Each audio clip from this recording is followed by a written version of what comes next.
Hi, I'm Ben Cousins. Now, I'm the 28-year-old male. Actually, we should just drop this mask and have a fucking conversation. So there we go.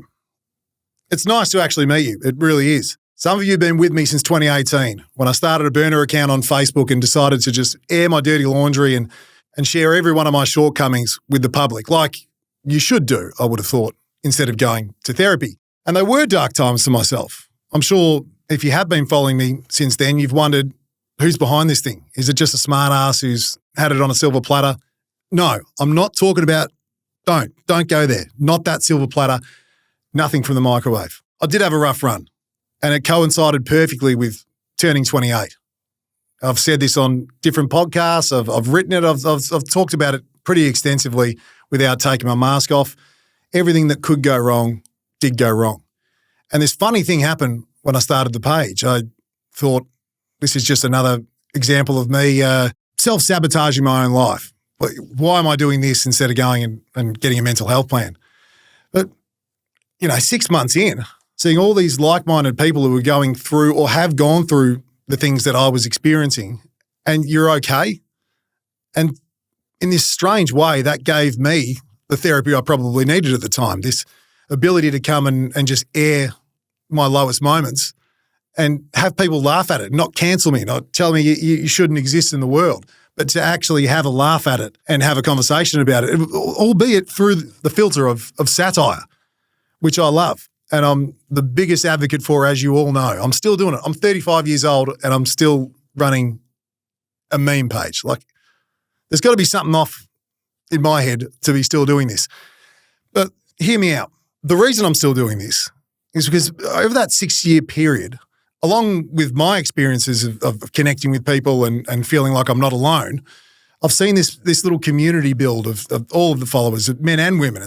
Don't get fooled by the name. It's been a Trojan horse for good. We'll set them up with a meme that's a bit fucked and the average Joe will come onto the page and see it and go, Jesus, cancel this.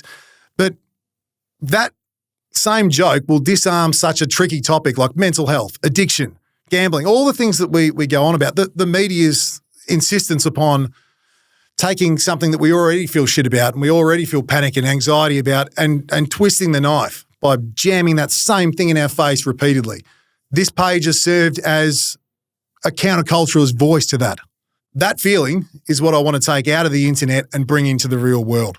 It helped me through those times. It gave me a whole new community that I didn't have.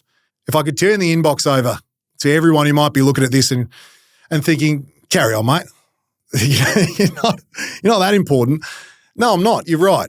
But the page has become that important to so many people. And if I could turn that inbox over and show you how many people who have admittedly come to that inbox, and yes, it is me on the other end of it. Some of the conversations I've had with people that didn't have the confidence or belief that it's going to be okay, they'll have the conversation with me. They'll tell me that they're on the ledge and need to be walked back from it. Hundreds of people. I'm telling you, hundreds of people. And I was one of those people. You guys walked me back from the ledge. The first time I was on the ledge, I didn't have this. And it was dark. The second time, I went to the internet and started taking the piss out of myself. And then the more jokes, the more people that popped up and I say, yeah, me too, sort of thing. The less serious that it felt or disastrous or helpless, like I can't come out of this. So everyone that thought they were just going in there and taking the piss, you're actually, and I'm sure you've done this for many others who have gone in there and read those things and felt, they're in even worse states. But for me, you were walking me back from a ledge that you didn't even realize you were doing. So there you go. That's the mask's off and we're getting a bit vulnerable, maybe a little bit weird, but that's where I want to go with this. We want to actually engage with the people that have never experienced this, have no idea who we are as a community, not me, who we are as a community, the community that's 500,000 people total strong. Let's bring what's helped all of us, help me equally, to more people. And the first touch point of that is going to be a podcast. And it's not going to be sitting here talking about mental health for 2 hours because you'll be bored shitless. And it's called the Quarter Life Crisis because that's exactly what we're all going through. And you're going to meet all these people that are so much funnier than me. And the first person you're going to meet is a bloke called Richard Hughes, who I didn't know, and it's a perfect example of this. I didn't know Richard until he popped up in my inbox. We became great mates and decided, like anyone looking over a Kmart glass table at 5 a.m, we thought, let's start a podcast.